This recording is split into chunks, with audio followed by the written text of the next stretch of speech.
বন্ধুরা, আমাদের এই পৃথিবীতে এমন অনেক মুভি রয়েছে যেই মুভিগুলি একটি দেশ নয় প্রায় 10 থেকে 20টি দেশে ব্যান করা হয়েছে।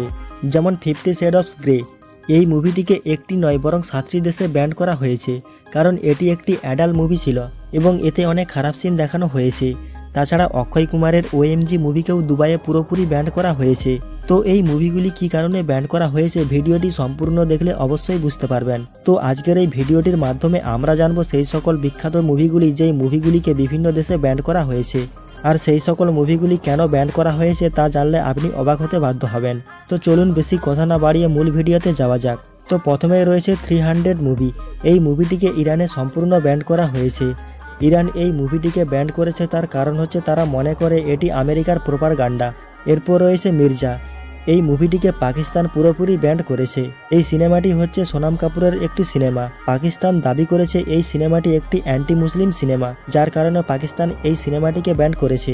এছাড়া এজেন্ট বিনোদ মুভিটিকেও সম্পূর্ণ পাকিস্তান ব্যান করেছে, কেননা এই মুভিটিতে পাকিস্তান বিরোধী কথাবার্তা বলা হয়েছে। এর পাশাপাশি অক্ষয় কুমারের প্যাডম্যান মুভিটিকেও পাকিস্তানে ব্যান করা হয়েছে। পাকিস্তানের মতে এই সিনেমাটিতে তাদের কালচার এবং সেন্টিমেন্টকে আঘাত করা হয়েছে। ভারতের সিনেমা যে সকল দেশ ব্যান করেছে তাদের মধ্যে সবার উপরে থাকবে পাকিস্তান।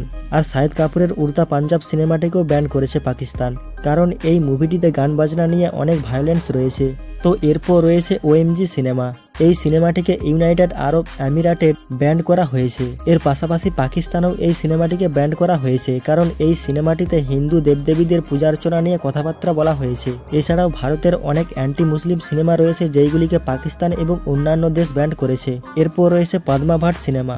এই সিনেমাটি একটি কন্ট্রোভার্সিয়াল সিনেমা, যার কারণে এই সিনেমাটিকে ব্যান করা হয়েছে। 2018 সালে এই সিনেমাটি মুক্তি পেয়েছিল।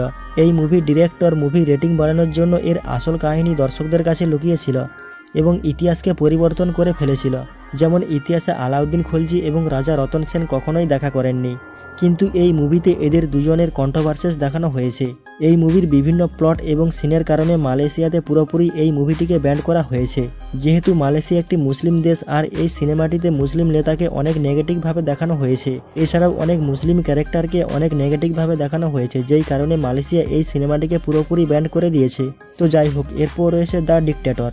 এই মুভিটিকে হয়তো আপনারা অনেকেই দেখেছেন। এই মুভিটি হচ্ছে একটি কমেডি মুভি। মুভিটি 2012 সালে মুক্তি পেয়েছিল। এটি ছিল একটি পলিটিক্যাল সাটির ব্লক সিনেমা। পৃথিবীর বেশ কয়েকটি দেশ রয়েছে যেই দেশগুলি এই মুভিটিকে ব্যান করেছে। অবাক করার বিষয় হচ্ছে ইসরায়েলের মতো দেশও এই মুভিটিকে ব্যান করেছে, কেননা এই মুভিটিতে ইসরায়েল দেশটিকে ধ্বংস করার কথা বলা হয়েছে। এছাড়াও পৃথিবীতে আরও অনেক মুভি রয়েছে যেই মুভিগুলিকে বিভিন্ন দেশে ব্যান করা হয়েছে। এর মধ্যে আপনার ফেভারিট মুভি কোনটি যেটিকে ব্যান করা হয়েছে তা অবশ্যই কমেন্ট বক্সে জানাবেন। আর এই রকম ভিডিও পেতে আমাদের এই চ্যানেলটিকে সাবস্ক্রাইব করে বেল আইকনটি ক্লিক করে দিবেন। আর এই সকল মুভিগুলি ব্যান করে কি সত্যি ঠিক কাজ করা হয়েছে অবশ্যই কমেন্ট বক্সে জানাবেন।